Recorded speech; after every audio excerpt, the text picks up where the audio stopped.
오늘 말씀의 제목은 하나님의 뜻입니다. 이 성경을 다른 말로 언약이라고 부르죠. 그래서 구약, 신약 이렇게 약속이라는 말을 쓰고 있습니다. 성경 중에서 마태복음, 마가복음, 누가복음, 요한복음 이 네 가지 책을 복음서라고 말합니다. 사복음서라고 말합니다. 이 복음서라는 말은 복을 받는 방법을 기록한 책이라는 것이죠. 그러면 성경은 누가 썼습니까? 책마다 각 쓴 사람의 이름이 있지만은 원저자는 전능하신 하나님이시라는 것입니다. 왜냐하면 각 그 사람들에게 성령으로 감동을 줘서 그들이 쓰게끔 만들었다는 것이죠. 그러니까 하나님이 이사야나 바울이나 이런 사람을 하나님의 생각대로 글을 쓰게끔 만들었다는 말인 것입니다. 하나님의 뜻이란 말은 하나님의 생각을 구체적으로 하나님께서 구상하고 계획하신 것들을 땅에 살고 있는 모든 사람들에게 이렇게 하면 복을 받고 저렇게 하면 벌을 받는다.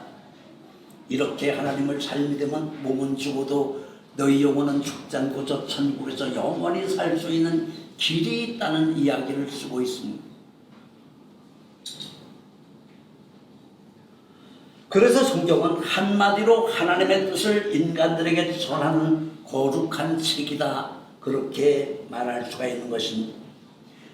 디모데후서 3장 16절에 보면 성경은 능히 너로 하여금 그리스도 예수 안에 있는 믿음으로 말미암아 구원에 이르는 지혜가 있게 하는 책으로 모든 성경은 하나님의 감동으로 된 것으로서 교훈과 책망과 바르게 함과 의로 교육하기에 유익한 책이라고 되어 있어요.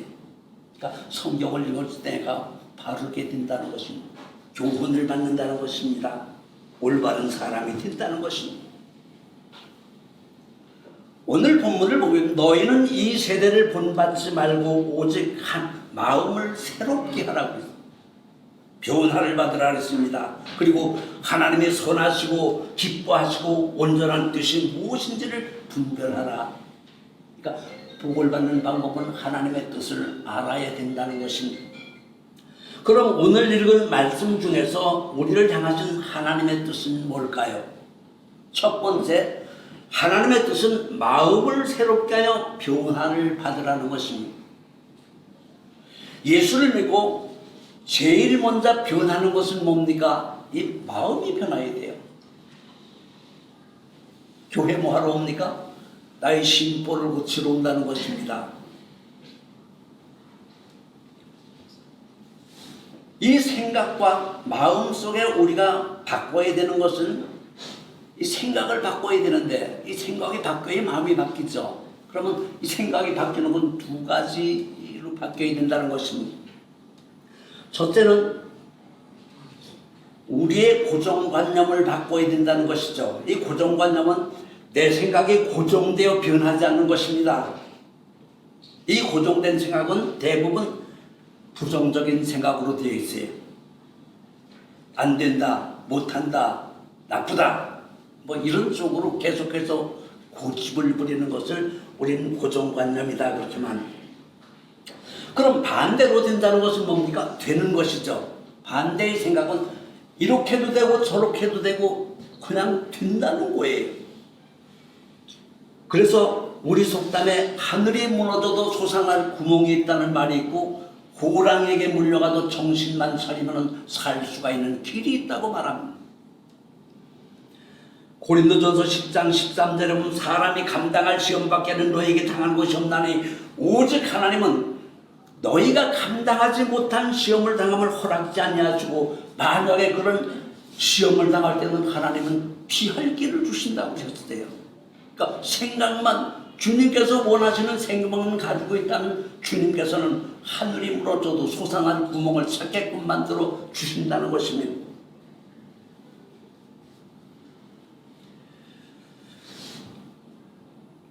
두 번째는 뭡니까? 지금까지 나만 생각하던, 내 가족만 생각하던 이런 마음을, 이런 생각을 이제는 다른 사람을 생각해 보는 거예요. 정말로 불행하고 어려운 사람을 만났을 때 내가 저 사람의 입장이면 어떻게 됐을까? 그 사람을 한번 생각해 보고 어려운 사람을 도울 수 있는 그런 넉넉한 마음을 가져야 된다는 것입니다. 로마서 8장 28절에 우리가 알거니와 하나님을 사랑하는 자 곧 그 뜻대로 부르심을 입은 자들에게는 모든 것이 합력하여 선을 이룬다고 그랬어요.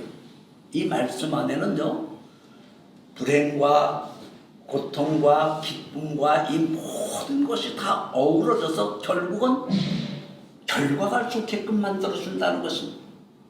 오늘 내가 병이 들었고, 오늘 내가 사업이 부도가 났고, 오늘 우리 아이가 큰 사고를 당했다 할지라도 지나놓고 보면 그것이 정말로 하나님께서 그렇게 하지 않으면 이렇게 좋은 날을 주시지 않았다는 것을 깨닫는 날이 온다는 것입니다. 그래서 오늘 닥치는 일에 너무 슬퍼하거나 오늘 너무 좋은 일이 있다거나 해서 너무 기뻐하거나 이러지 말고 결과를 좋게 하는 그 하나님을 바라보면서 묵묵히 금년 새해를 한번 보내보자는 것이, 그것이 하나님의 뜻이라는 것이죠. 우리는 대부분 과거에 경험한 내가 경험한 것은 틀림이 없다고 생각합니다. 내가 배운 지식은, 또 내가 가지고 있는 실력과 이 능력은 내 것이라고 생각하고 이것은 옳다고만 생각하는 거예요. 나만 옳다고 생각하고 내가 많은 것을 알고 있다고 생각합니다. 그런데 이런 사람들이 대부분 고정관념이 어떻게 되어 있습니까? 안 된다는 비관적인 마음을 가지고 산다는 것입니다. 그래서 그들이 어려움을 만나게 되면 스스로 포기하고 정말로 힘든 삶을 살지만은 그랬던 사람들이 예수를 믿고 나서 그의 생각이 바뀌는 것입니다. 아, 나는 못하지만 전능하신 하나님이 나를 도와주시고 나와 함께만 하면 이거 할 수 있다, 이런 생각으로 바뀌는 것이 신앙생활이에요. 옛날에는 내가 아무리 노력을 해도 안 되고 힘써도 안 되는 일이었지만은 예수를 믿고 나니까 그분께서 나와 함께 하시니까, 그분께서 도와주시니까 그렇게 안 되던 일이 점점 되게끔 만들어지는 길이 열린다는 것입니다. 그래서 사도 바울은 뭐라 그랬습니까? 내게 능력 주시는 자 안에서 나는 모든 것을 할 수 있다고 말합니다. 옛날에는 안 됐지만은 내가 하나님을 온전히 믿었더니 그분이 내 생각을 바꿔주셔서 내가 정말로 마음만 먹고 내가 뜻을 세우고 하나님을 믿고 나갔더니 그 안 되던 것들이 되는 것이, 이것을 우리는 긍정적인 사고방식이라고 말하죠. 그래서 부정적이었던 옛날의 모든 사고방식을 버리고 무조건 하나님이 도와주면 된다는 긍정적인 생각으로 바꿔야 되고, 그 다음에는 나만 잘 되면 된다고 생각했던 것을 나만 잘 되는 것이 아니라 이웃이 잘 되고 이 사람도 잘 되고 저 사람도 잘 되고 우리 모두가 잘 되는 것을 기뻐하는 사람으로 바뀌어야 된다는 것입니다. 그것이 하나님의 뜻이라는 것이죠. 이런 믿음은 하나님의 아들이시고 세상의 구원자이신 예수가 나의 그리스도라는 것을 온전히 믿었을 때, 내 인생의 주인으로 모시고 살았을 때, 예수 그리스도께서 내 생각을 통치하시고 내 생각을 다스렸을 때 이런 것들이 가능하다는 것입니다.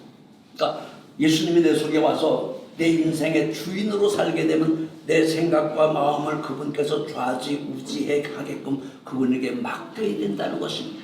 그분이 나를 통치하게끔 만들어 줘야 돼요. 그랬을 때 우리의 생각은 이런 생각으로 바뀔 수가 있다는 것입니다. 이런 믿음은 예배를 통해서 은혜를 받고, 그리고 나게 되면은 정말로 나에게 능력 주시는 자 예수 안에서 나는 모든 것을 할 수 있다는 자신감이 생기는 것입니다.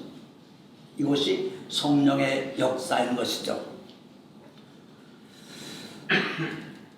우리가 예수 믿기 전에는 참 나만 잘 되면 그만이었어요. 나 혼자만 잘 살고 내 가족만 잘 되고 정말로 나만 잘 되는 것이 최고라는 그런 고정관념을 가지고 살았는데 예수를 믿고 나니까 생각이 바뀌었어요. 아, 나만 잘 되는 것이 아니라 이분도 잘 되고 저분도 잘 돼야 된다는 것을. 예수를 믿으면 제일 먼저 내가 지은 모든 죄가 생각이 나야 돼요. 아, 내가 정말 잘못 살았구나. 이제부터 내가 인생을 바르게 살고 올바르게 살아야 되겠구나. 이런 마음을 먹었을 때 교회 와서 예수를 믿게 되면요, 십자가 예수의 보혈이 나의 모든 죄를 깨끗하게 씻어준다는 것입니다.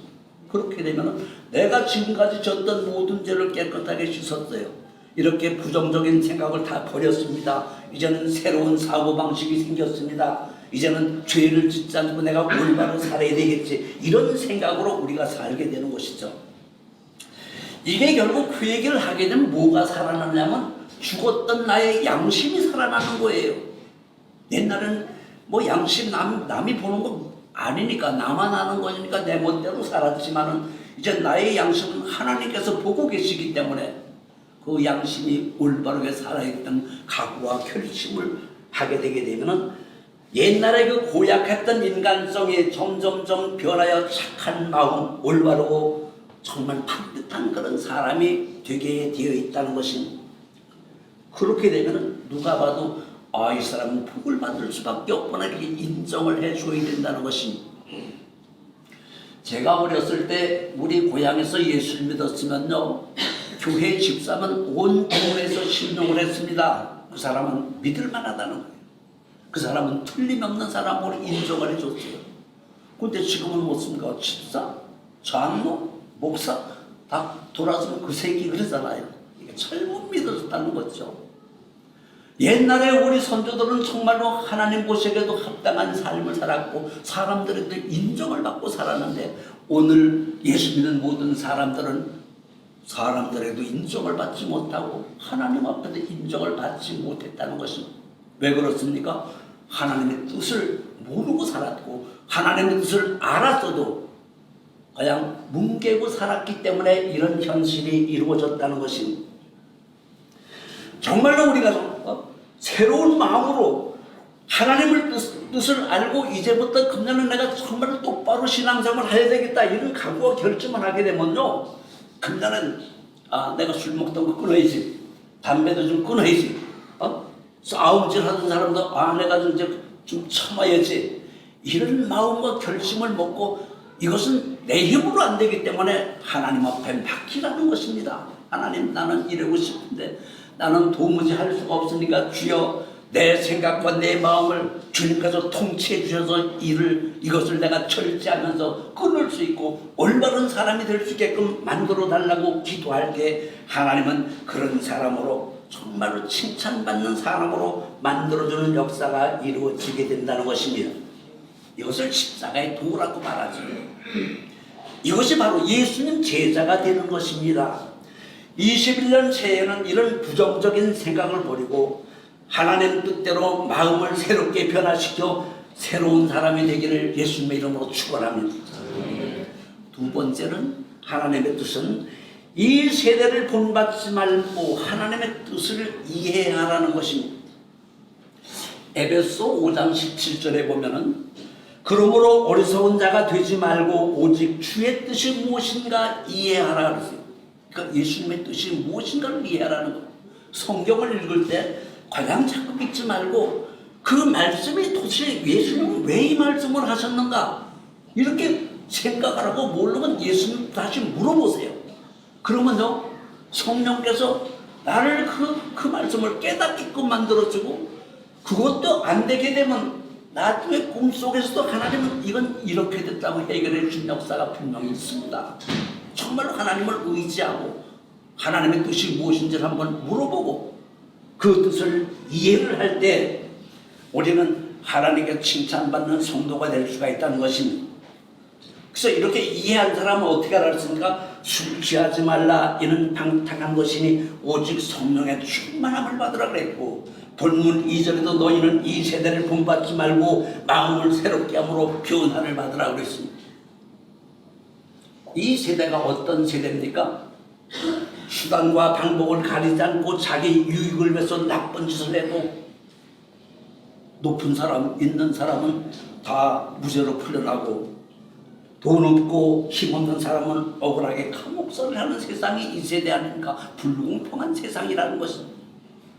하나님 원하시는 세상은요, 모두가 다 공평한 세상인 것입니다. 있는 사람도 없는 사람도 이 세상에는 공평한 인격적인 대접을 받고 어디 가나 똑같은 대접을 받는 것이. 근데 이 틀린 세대에서 우리가 정말로 이런 세대를 본받지 말고 우리는 하나님께서 주신 뜻이 뭔가를 이해하고 정직하고 성실한 인생을 살아야 된다는 것입니다. 몇 년 전에 어떤 신문을 봤는데요. 어떤 사람이 자기 이름, 자기 부인 이름을 가지고 몰래 아주 고액 보험을 들었어요. 그리고 고의적으로 그 부인을 사기를 치고 말았습니다. 이게 바로 이런 세대라는 것이죠.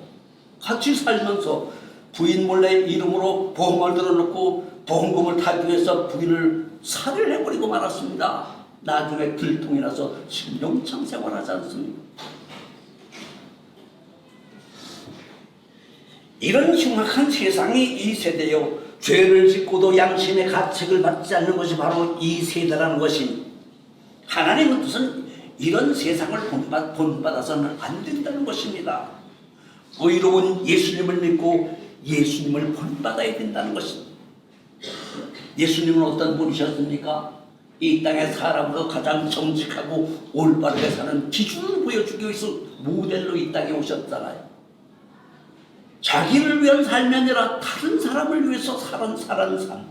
결국 모든 사람의 죄를 대신 지고 십자가에 못 박혀 죽는 이런 희생정신을 그분에게 우리가 본을 받아야 된다는 것입니다. 이 세대는 누구를 믿고 살 수 있는 그런 세상이 아니라는 거죠. 사람을 믿고 살 수 있는 세상이 아닙니다.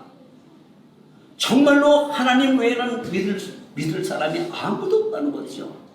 지나놓고 보면 정말로 예수님만 믿고 살았어야 되는데 내가 왜 그 사람을 믿어가지고 이렇게 정말 통수를 만나. 우리는 노박 배신을 당하지 않습니까? 오직 믿을 수 있는 예수님밖에 없기 때문에 예수님을 믿고 우리는 이 세대를 본받지 말고 마음을 새롭게 함으로 변화를 받아 하나님의 뜻대로 사는 여러분이 되시기를 예수님의 이름으로 축원합니다. 세 번째는 하나님의 뜻은 모든 사람이 예수 믿고 구원받기를 원하신다고 그러셨어요. 요한복음 6장 37절에 보면 아버지께서 내게 주시는 자는 다 내게로 올 것이요 내게 오는 자는 결단코 내어 쫓지 아니하리라. 내가 하늘에서 내려오는 것은 내 뜻을 행하려 함이라. 나를 보내신 하나님의 뜻을 행하려 이 땅에 오셨다고 그랬어요. 그런데 나를 보내신 하나님의 뜻은 뭐냐면은 모두가 다 예수 믿고 구원받기를 원하신다는 것입니다. 이 땅에 살고 있는 모든 인류가 한 사람도 빠지지 않고 예수를 믿고 그들이 올바르게 살다가 몸은 죽어도 그 영혼은 저 천국에서 영원히 살기를 원하시는 것이 하나님의 뜻이라는 것입니다. 마태복음 11장 20절에 보면 예수님의 기적과 이 권능을 가장 많이 베푸신 도시가 전혀 회개를 하지 않았고 예수님을 돌로 치면서 벼랑으로 막 밀어버리고 말았습니다. 예수님이 그들에게 이렇게 말합니다. 화가 있을진저 벳세다야 너에게 행한 모든 권능은 두로와 시돈에 행하였더라면 저희가 벌써 베옷을 입고 채에 앉아 회개를 했으리라. 그들에게 행한 모든 기적과 권능을 차라리 소돔과 고모라 성에 행하였더라면, 그러니까 구약 시대 때 멸망한 도시잖아요. 이런 소돔과 고모라 성에 내가 그런 기적을 행했다면 그들이 다 회개하고 지금 고모라 성이 남아있고 소돔 고모라 성이 남아있다는 것이죠. 그러니까 그때 소돔 고모라 성보다도 더 악한 사람이었다는 것입니다. 이렇게 책망하신 예수님께 말씀하시기를 천지의 주제이신 아버지여 이것을 지혜롭고 슬기로운 자들에게 숨기시고 어린 아이들에게 나타나심을 감사합니다 이러셨어요. 이렇게 된 것이 다 아버지의 뜻이라는 것입니다. 그리고 내 아버지께서 모든 것을 내게 주셨으니 아버지 외에는 아들을 아는 자가 없고 아들과 또 그 아들의 소원대로 계시를 받은 자 외에는 아버지와 아버지를 아는 자가 없다고 이렇게 말씀하신, 이렇게 알쏭달쏭하게 한 말씀의 뜻이 뭘까요? 들어봐도 맨날 그 소리가 그 소리고 이해가 안 가잖아요. 이 말은요, 하나님께서 백성을 구원하려는 그런 임무를 예수님께 줬어요. 예수님의 그 뜻을 받들고 사람의 몸을 입고 이 땅에 오셨습니다. 그리고 이 땅에 정말로 하나님의 임무를 행하러 왔는데, 예수님의 소원은 어린아이들을 만났을 때 어린아이들이 순진하게 그 말을 믿고 따라오듯이 정말로 하나님의 복음의 말씀을 전할 때 그 어린아이처럼 순순하게 그것을 따라오는 모든 사람들은 다 예수 믿고 구원받는 역사가 이루어질 수가 있다는 이야기를 하고 있는 것입니다. 누가복음 15장 4절에 너희 중에 어느 사람이 양 1땡마를 기르고 있었는데 돌아오다 보니까 세보니까 한 마리가 없는 거예요. 99마리밖에 없어요. 이 양 주인이 지금 어떻게 됐습니까? 양떼를 그대로 두고 그 산으로 다시 올라가서 잊어버린 양을 찾아가지고 왔다는 것이죠. 이게 바로 하나님의 사랑이고 예수님의 은혜라는 것이죠. 오늘 이 땅에 살고 있는 모든 사람은 예수님은 다 그렇게 구원받기를 원하고 계신다는 것입니다. 예수님은 한 영혼을 천하보다 귀하게 여기신다고 하셨어요. 또 마태복음 18장 14절에 보면 이와 같이 이 소자 중에 하나라도 이루어지는 것은 하늘에 계신 아버지 뜻이 아니라는 것입니다. 이렇게 볼 때 예수님께서 이 땅에 오신 목적은 모두가 다 전도를 해서 그들이 예수를 믿고 하늘나라에 가 살기를 원하는 그런 목적을 가지고 오셨다는 것입니다. 그래서 우리가 이 말씀을 다시 한번 생각할 때 우리는 뭘 해야 됩니까? 주님께서 원하시는 전도를 했을 때 여러분이 바라고 원했던 모든 소원들이 신속히 이루어지는 역사가 있게 된다는 것입니다. 왜냐하면 하나님의 뜻이 가장 거기에 집중되어 있기 때문에, 하나님의 뜻을 시원하게 한 사람은 하나님은 자기 일을 잘하는 사람에게 복을 주시게끔 되어 있다는 것입니다. 그래서 축복받는 가장 큰 길은 전도하는 길이라는 거죠. 예수를 안 믿는 사람이 예수 믿고 구원받는 역사가 이루어졌을 때 하나님은 기뻐하시고 그 일을 한 사람에게는 30배, 60배, 100배로 축복을 주시는 역사가 그 속에서 이루어진다는 것입니다. 그 증거가 요한복음 3장 16절입니다. 하나님이 이 세상을 이처럼 사랑하사 독생자를 주셨으니 이는 저를 믿는 자는 멸망치 않고 영생을 얻게 하려 한다고 그랬어요. 하나님이 그 아들을 세상에 보내신 목적은 세상을 심판하는 것이 아니라 그 예수로 말미암아 모든 사람들이 다 구원받아서 이 땅에서는 병들지 않고 건강하고 잘 살고 죽어도 죽지 않고 저 천국에서 영원히 사는 그런 사람이 되게끔 만들어야 된다는 것이죠.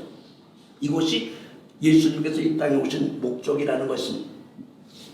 요한복음 1장 12절에 보면 예수 그리스도를 영접하는 자, 곧 그 이름을 믿는 자들에게는 하나님의 자녀가 되는 권세를 주셨다고 했습니다.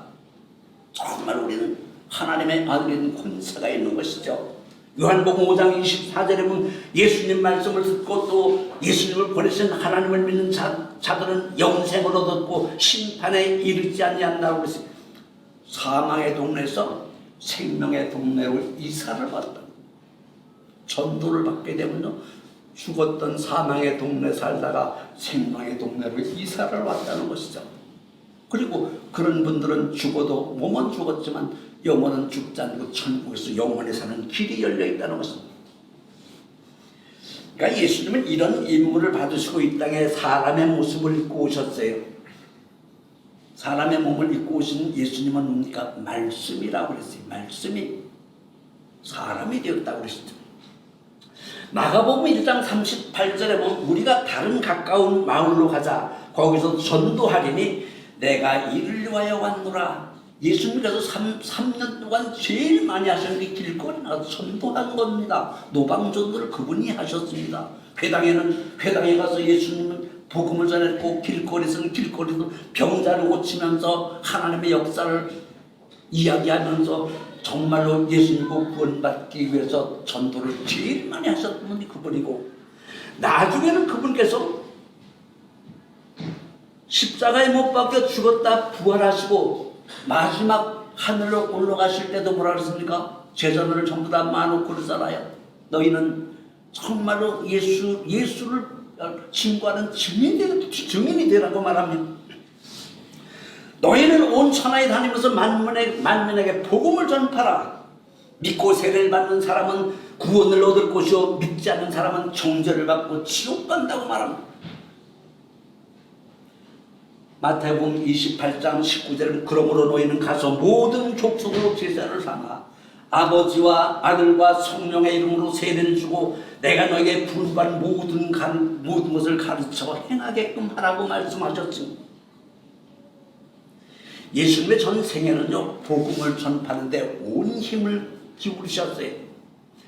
사도행전 1장 8절에 보면 오직 성령이 너희에게 임하시면 권능을 받고 예루살렘과 온 유대와 땅까지도 내 증인이 되라고 그랬습니다. 우리가 예수를 믿었으면 증인의 역할을 해야 된다는 것입니다. 왜냐하면 그것이 하나님의 뜻이기 때문에. 하나님이 제일 바라고 원하시는 것은 뭡니까? 전도하라는 것이죠. 한 영혼을 구해서 그가 지옥 가지 않고 정말 천국 가서 살 수 있는 길을 만드는 것이 최고의 잘한 일이라는 것입니다. 사도행전 24장 5절이면 사도 바울은 정말로 예수님께 이런 복음을 받고 전도하다가 잡혔습니다. 여기 보니까 그랬어요. 우리가 보니 이 사람은 연병이라고 했어요. 이 사람 연병처럼 막 전염이 된다는 것입니다. 뭐가 전염되니까 예수의 복음이 전파된다는 거예요. 이 사람은 가둬야 된다는 거예요. 격리를 시켜야 된다는 거죠. 이 사람만 가면 막 사람들이 연병을 터지 모든 사람들 예수 믿는 그런 역사가 이루어지는 가둬야 된다는 것입니다. 26장 24절은 바울이 총독에게 전도를 하니까 이 베스도 총독이 이렇게 말합니다. 바울아, 내가 미쳤구나. 내가 그 많은 학문을 가지고 너를 미치게 했다는 거예요. 뭐에 미쳤습니까? 예수 그리스도에게 미쳤다는 것입니다. 총독이 전도하는 마음이 바울을 대해서 너는 미쳤다. 이 소리를 우리가 정말 들어야 돼요. 저 사람은 예수에 미친 사람이요. 이 소리를 들었을 때 하나님은 마음속에 그 사람의 이름을 기억하시고 특별한 하나님의 축복이 임하는 역사가 있게끔 되어 있다는 것입니다. 고린도전서 9장 보게 되면은 내가 복음을 전할지라도 자랑할 것이 없으면 내가 부득불 할 일이라는 것입니다. 전도하는 것은 누가 시켜서 하는 것이 아니라 내가 받은 사명이고 임무이기 때문에 차원에서 기쁨으로 이것을 해야 된다는 것입니다. 전도하지 않으면 사도 바울은 나에게 화가 미칠 것 같다고 그랬어요. 그래서 그를 나가서 두드려 맞으면서도 목에 갇히면서 예수를 그리스도라고 전도를 했던 사람이었습니다. 베드로후서 3장 9절에 보면 주의 약속은 어떤 이에 더디다고 생각하는 것 같이 더딘 것이 아니라 오직 너희를 위하여 오래 참사 아무도 멸망받지 않고 예수님과 구원받기를 원하는 것이 하나님의 뜻이라고 그랬어요. 이렇듯 하나님의 간절한 소원은 이 땅의 모든 사람들이 죄를 밥 먹듯 먹고 살았던 모든 것들을 다 회개하고 그런 모든 생각과 마음을 버리고 생각을 바꾸고 마음을 새롭게 하여 예수를 온전히 믿고 정직하고 성실한 사람으로 살아가게끔 만드는 것이 하나님의 뜻이라는 것입니다. 데살로니가전서 4장 3절에 보면 주의 뜻은 이것이니 너희의 거룩함이라 곧 음욕을 버리고 각각 거룩함과 존귀함으로 자기 안에 취할 줄을 알고 일의 분수를 넘어서 형제를 해하지 말라 이렇게 말씀하세요. 음욕을 버리고 거룩하게 사는 것이 하나님의 뜻이라는 것입니다. 베드로전서 3장 17절은 선을 행함으로 고난받는 것이 하나님의 뜻일진데 악을 행함으로 고난받는 것보다 훨씬 낫다고 말합니다. 여러분 2021년도 새해를 맞이해서 첫 주간 세상 나가 사실 때 하나님의 뜻대로 이 세대를 본받지 말고 마음을 새롭게 함으로 변화를 받아 가는 곳마다 예수 그리스도를 전파하는 전도를 최선으로 다함으로 하나님 앞에 인정받는 여러분 되시길 예수님의 이름으로 축원합니다. 자비롭고 거룩하신 우리 아버지 하나님, 오늘 2021년도 첫 번째 주일날 하나님의 뜻이 무엇인가를 다시 한번 상고해 봤을 때 우리는 정말 마음을 새롭게 하여 변화를 받고 나아가서 전도를 하는 것이 하나님의 뜻이라는 것을 하려면 깨닫고 이 뜻을 온전히 행하여가는 성도들이 되게 해 주시옵소서. 예수님 이름으로 기도하옵나이다.